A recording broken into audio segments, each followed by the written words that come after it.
அந்த ஒரு பாவத்துல குரு விரகத்தில் இருக்கக்கூடிய நாமதேவர் சித்திரக்கூடத்துக்கு வந்த பொழுது அந்த சித்திரக்கூடத்தில் இருக்கக்கூடிய பிரபு பரதனுக்கு பாதுகையை கொடுத்த இடத்தை வந்து பார்த்த உடனே மனசு பிரசாந்தமாக எடுத்து இதை பார்க்கதான் நான் இங்க வந்தேன், மனசு நிம்மதியாக எடுத்துக்கிட்டு பிரசங்கத்துல பாடுற அபங்கமும் தோன்றது. இந்த அபங்கத்தை பார்த்தா நாமதேவருடைய அபங்கம் நீ பாடினோம். அது மாதிரியா பரதம் தான்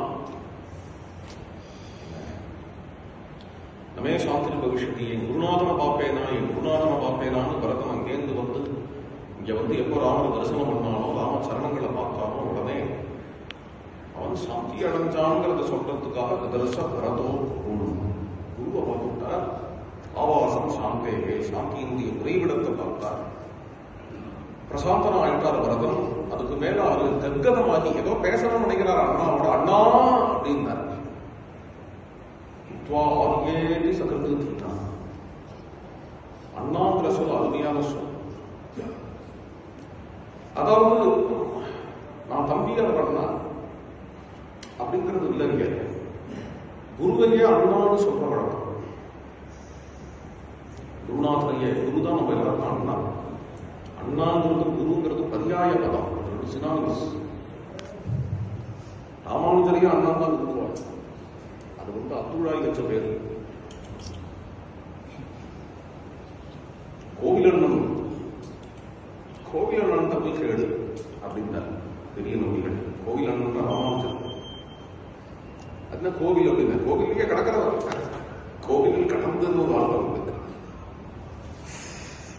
எப்போதும் ரங்கநாதன் சன்னதியிலே இருக்கிறவர். அதனால அவருக்கு கோவில் அண்ணன் அப்படின்னு உடையவருடைய பல திருநாமங்கள்ல அண்ணாவும் ஒரு திருநாமம். அது மாதிரி குரு அண்ணா இதெல்லாம் பரியாய பதம்.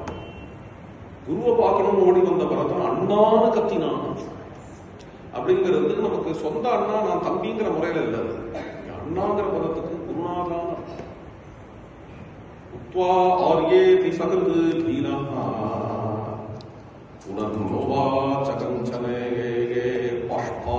கண்டஸ்து தொண்ட கழுதெழுந்து படிச்சு ஓடி வந்து பிரபுவோட சரணத்தில் விழுந்து விட்டார் பரதம்.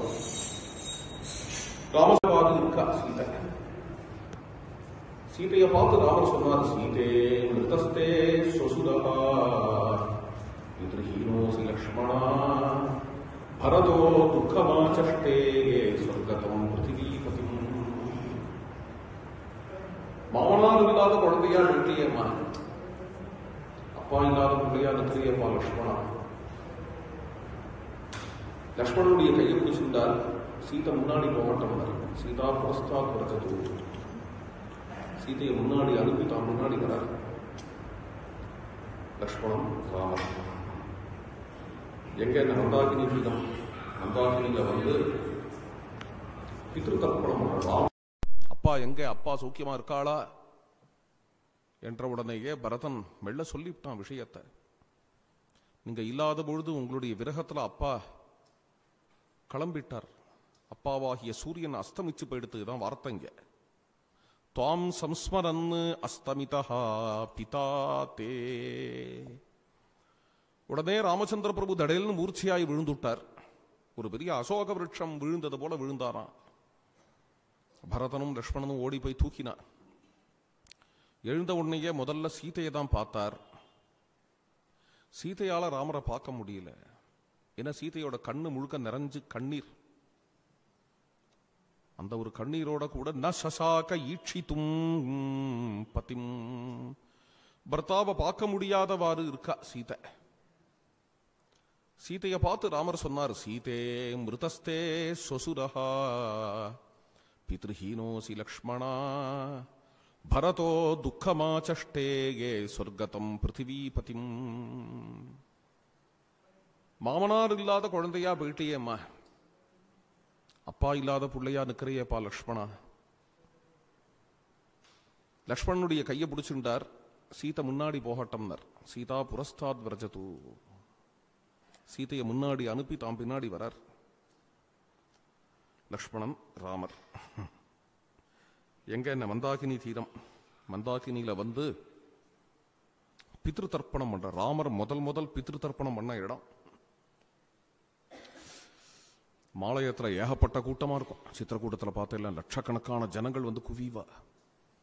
மந்தாகினி தர்ப்பணம் ரொம்ப பிரதானம். இங்க சித்திரக்கூட்டத்தில் தர்ப்பணம் பண்ணி பர்வதத்தை பிரதட்சணம் பண்றதுக்காக லட்சோபலட்சம் ஜனங்கள் வருவா. அவர் தர்ப்பணம் பண்ண இடம் இன்னைக்கு இருக்கு. ஓடிச்சா நரேஷ் மகாராஜா கட்டின கோவில் மந்தாகினி தீரத்திலேயே. இதுதான் ராமர் தர்ப்பணம் பண்ண இடம் காட்டுவா. மந்தாகினியில வந்து தர்ப்பணம் பண்ணிட்டு போறார். பரதன் கொஞ்சம் வேகமா ஓடி வந்துட்டான். பின்னாடிதான் கௌசல்யா சுமித்ரெல்லாம் வரா. அவ வந்து மந்தாகினியில அந்த பிண்டங்களை பார்க்கறா. கௌசல்யா சுமித்ரா பிண்டங்களை பார்க்கறா. கௌசல்யா சுமித்ரேட்ட சொல்றா, சுமித்ரே பார்த்தையாம்மா, இந்த பிண்டங்கள்லாம் பார்த்தையா?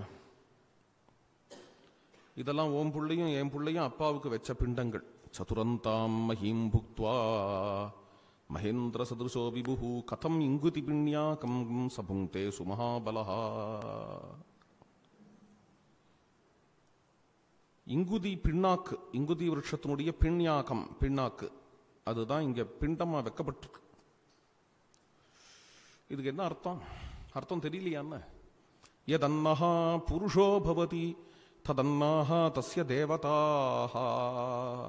அவ என்ன சாப்பிட்றாளோ அதை தான் பிண்டமாகவும் வைப்பாளாம்.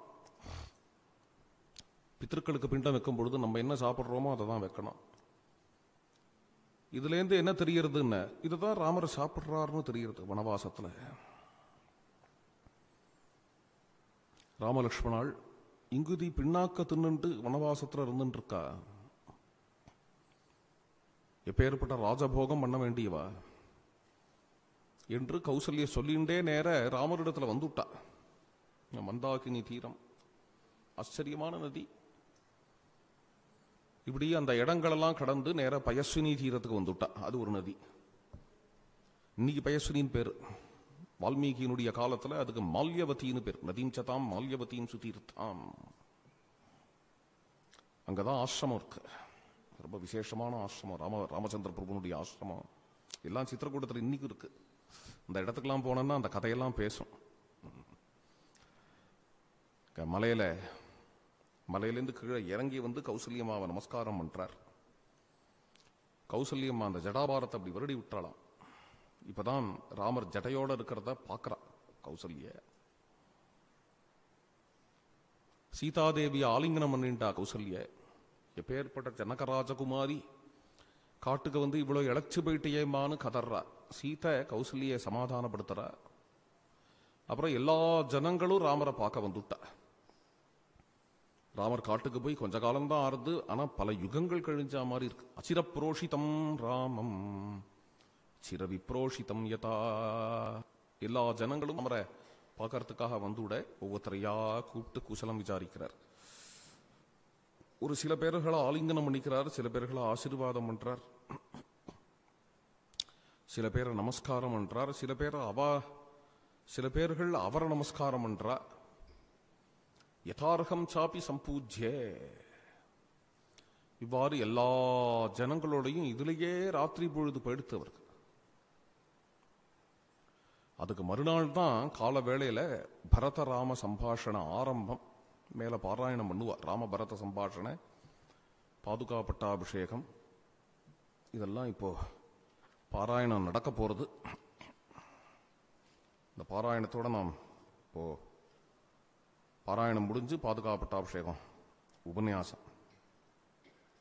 ஜானகி காந்த ஸ்மரணம்.